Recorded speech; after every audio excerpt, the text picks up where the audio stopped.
السلام علیکم ورحمۃ اللہ وبرکاتہ۔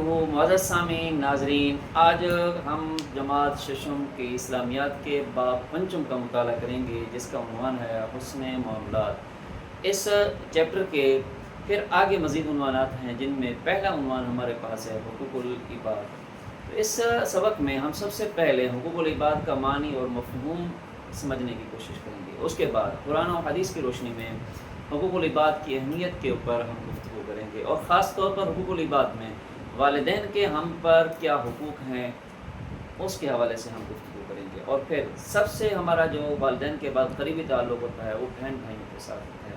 تو بہن بھائیوں کے ایک دوسرے کے ساتھ کیا تعلقات ہونے چاہیے، کیا حقوق ہونے چاہیے، کیا فرائض ہونے چاہیے، اس کے اوپر بات ہوگی۔ اور پھر سب سے آخر میں جو بہن بھائیوں کے بعد ہمارے حقوق العباد میں بات آتی ہے، وہ آتی ہے رشتہ داروں کے حقوق کے حوالے سے، کہ رشتہ داروں کے ساتھ کس طرح حقوق کرنے ہیں، رشتہ داروں کے حق کیسے ادا کرنا ہے، رشتہ داروں کے فرائض کیسے ادا کرنے ہیں۔ تو اس سبق کو جب ہم سیکھ لیں گے، تو پھر ہم اس سبق کو سیکھنے کے بعد ہم یہ جاننے کی کوشش کریں گے کہ ہم کون کون سے رشتے ہیں کہ جن کے اوپر ہم عمل کر رہے ہیں، کون کون سے وہ حقوق ہیں کہ رشتہ داروں کے کہ جن کو ہم ادا کرنے کی کوشش کر رہے ہیں، اور عملی زندگی کے اندر کس طرح ہم حقوق العباد کی ادائیگی کر رہے ہیں۔ تعلق ہوتا ہے وہ بہن بھائیوں کے ساتھ ہوتا ہے، اور یہ ہمارے رشتے میں بہت ہی قریبی ہوتے ہیں۔ بہن بھائیوں کا ہم پر بہت حق ہے، ہم بہن بھائیوں کے ساتھ اچھا سلوک کر کے ان کی خدمت کر کے بہت سی نیکیاں کیا ہے کما سکتے ہیں۔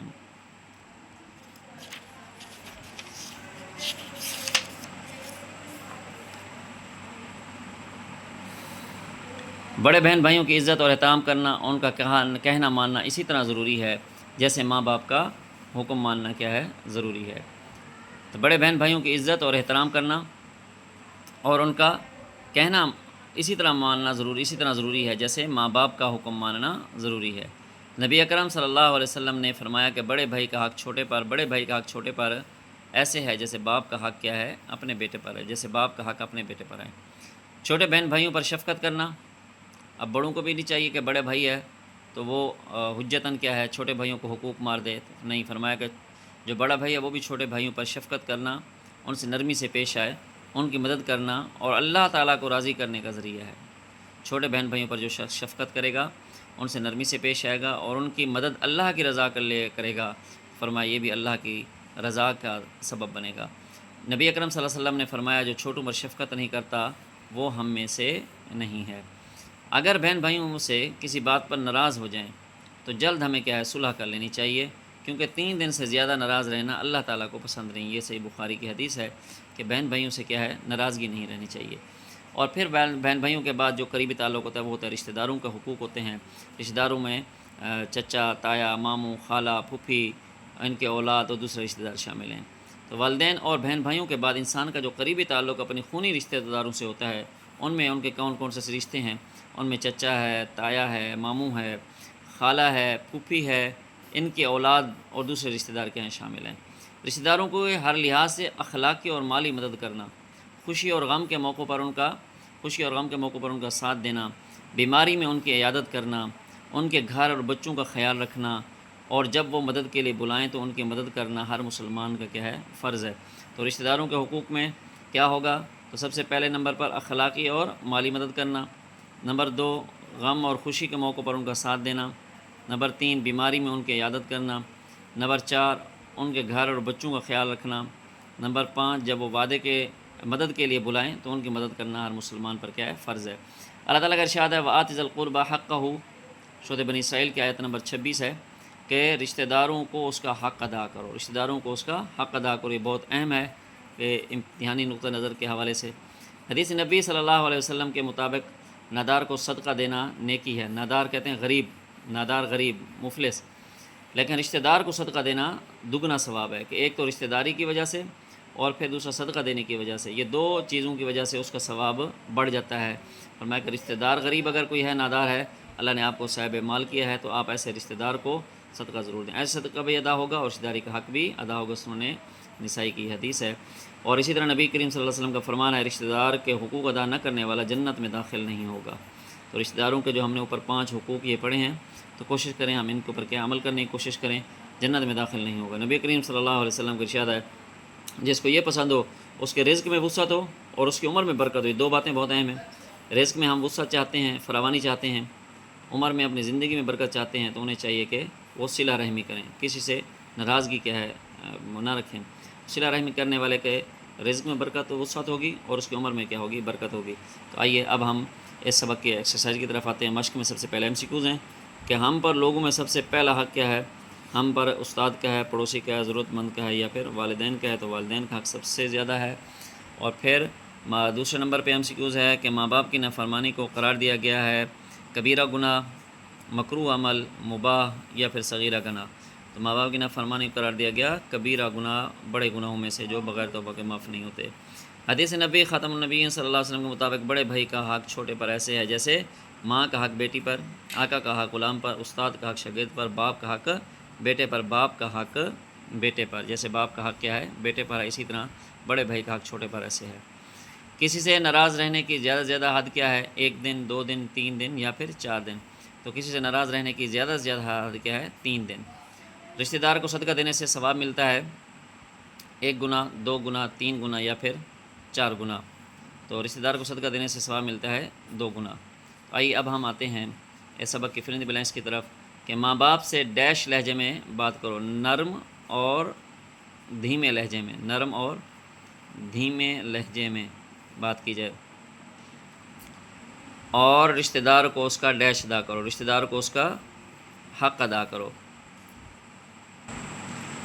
اگلا ہے صلہ رحمی۔ صلہ رحمی، صلہ رحمی کا معنی تمام رشتہ داروں کے ساتھ تعلق کیا ہے؟ جوڑ کر رکھنا۔ رشتہ دار کے حقوق ادا نہ کرنے والا جنت میں داخل نہیں ہوگا۔ رشتہ دار کو صدقہ دینے سے دگنا ثواب ملتا ہے۔ اب ہم آتے ہیں اس کے شارٹ کوشچن کی طرف کہ حقوق العباد سے کیا مراد ہے۔ تو حقوق العباد سے مراد اس چیپٹر کے شروع والے جو لائنز ہیں SQ نمبر 1 ہم کریں گے کہ حقوق العباد کا معنی ہے بندوں کے حقوق۔ اللہ تعالیٰ نے ہم پر اپنے حقوق کے ساتھ اپنے بندوں کے حقوق بھی کیا ہے؟ حقوق لازم فرمائے ہیں۔ ان حقوق کو حقوق العباد کہتے ہیں۔ تو یہ آپ کا ہوگا ایکسرسائز کا SQ نمبر 1۔ اس کے بعد آپ کا کوشچن ہے نمبر 2 کہ ماں باپ کے حقوق کے بارے میں ایک حدیث مبارکہ کا ترجمہ۔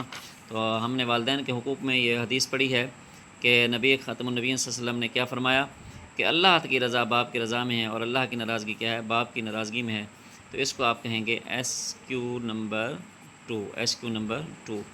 اور اس کے بعد تیسرا شارٹ کوشچن ہمارے پاس ماں باپ کے 2 حقوق تحریر کریں۔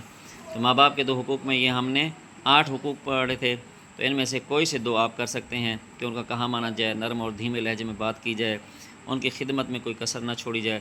تو یہاں سے ہوگا آپ کا SQ number 3، SQ number 3 exercise کا۔ اس کے بعد ہے بہن بھائیوں کے حقوق کے بارے میں ایک حدیث۔ تو بہن بھائیوں کے حقوق کے حوالے سے یہ صفحہ نمبر آپ کا 66 ہے۔ 66 کے اوپر یہ 3 حدیثیں ہیں، تو آپ اس میں تیسری کر لیں کہ اگر بہن بھائیوں سے کسی بات پر ناراض ہو جائے تو جلد صلح کر لیں۔ 3 دن سے زیادہ ناراض رہنا اللہ کو پسند نہیں ہے۔ یا اس سے اوپر والا آپ بات کر لیں کہ چھوٹے بہن بھائیوں پر شفقت کرنا، ان سے نرمی سے پیش آنا، ان کی مدد کرنا اللہ کی رضا کا ذریعہ ہے۔ نبی صلی اللہ علیہ وسلم نے فرمایا چھوٹوں پر شفقت نہیں کرتا وہ ہم میں سے نہیں۔ تو یہ آپ کریں گے SQ نمبر 4۔ دونوں میں سے کوئی بھی آپ کر سکتے ہیں، بلکہ تینوں احادیث میں سے آپ کوئی ایک یہاں پر کیا ہے لکھ سکتے ہیں۔ اس کے بعد ہے رشتہ دار کو صدقہ دینے کا ثواب کتنا ہے؟ 5واں شارٹ کوشچن ہمارے پاس۔ تو ہم نے حدیث پڑھی تھی نبی صلی اللہ علیہ وسلم کی کہ حدیث نبی کے مطابق یہاں سے آپ سٹارٹ کریں گے، نادار کو صدقہ دینا نیکی ہے لیکن رشتہ دار کو صدقہ دینے سے دگنا ثواب ہے۔ ایسے صدقہ بھی ادا ہوگا اور رشتہ دار کا حق بھی ادا ہوگا، سنن نسائی کی حدیث ہے۔ تو یہ آپ کا ہوگا SQ نمبر 5۔ اب اس کے لانگ کوشچن کی طرف آئیں تو ماں باپ کے حقوق بیان کریں۔ تو ماں باپ کے حقوق، والدین کے حقوق سے آپ سٹارٹ کریں گے LQ نمبر 1 آپ کریں گے۔ تمام لوگوں میں سب سے پہلا حق والدین کے، ماں باپ اپنی اولاد کے لیے ہر دکھ تکلیف خندہ پیشانی سے برداشت کرتے ہیں۔ ماں باپ چاہتے ہیں کہ ان کی اولاد ہمیشہ خوش ہے، وہ اولاد کی خوشی کے لیے کسی قربانی سے دریغ نہیں کرتے۔ نبی کریم صلی اللہ علیہ وسلم نے والدین کی نافرمانی کا خیال رکھا جائے، ماں باپ کے رشتہ داروں سے اچھا سلوک کیا جائے، جب وہ دنیا سے رخصت ہو جائیں تو ان کے لیے دعا مغفرت کی جائے اور نیک اعمال کے ذریعے انہیں ثواب پہنچایا جائے۔ یہاں پر کیا ہوگا؟ اینڈ۔ یہ اینڈ ہوگا لانگ کوشچن نمبر 1 کا۔ اس کے بعد آپ کا دوسرا سوال ہے کہ بہن بھائیوں کے حقوق بیان کریں، لانگ کوشچن۔ تو بہن بھائیوں کے حقوق میں سے آپ نے یہاں سے آخری صفحے سے آپ نے شروع کرنا ہے، یہاں سے آپ نے سٹارٹ لینا ہے۔ اس کو کریں گے LQ نمبر 2۔ تو بہن بھائیوں کا ہم پر بہت حق ہے، ہم بہن بھائیوں کے ساتھ اچھا سلوک کر کے ان کی خدمت کر کے بہت سی نیکیاں کیا ہے کما سکتے ہیں۔ اور اسی طرح بڑے بہن بھائی بڑے بہن بھائیوں کی عزت احترام کرنا، ان کا کہا میں خط نہیں کرتا ہوں، ہم میں سے نہیں۔ اگر بہن بھائیوں میں سے کسی بات پر ناراض ہو جائیں تو جلد صلح کر لینی چاہیے، کیونکہ 3 دن سے زیادہ ناراض رہنا اللہ کو ناپسند ہے۔ یہاں پر آپ اینڈ کر دیں گے لانگ کویشچن نمبر 2 کا۔ اور اس کے بعد تیسرا ہے لانگ کویشچن کے رشتہ داروں کے کیا ہے حقوق بیان کریں۔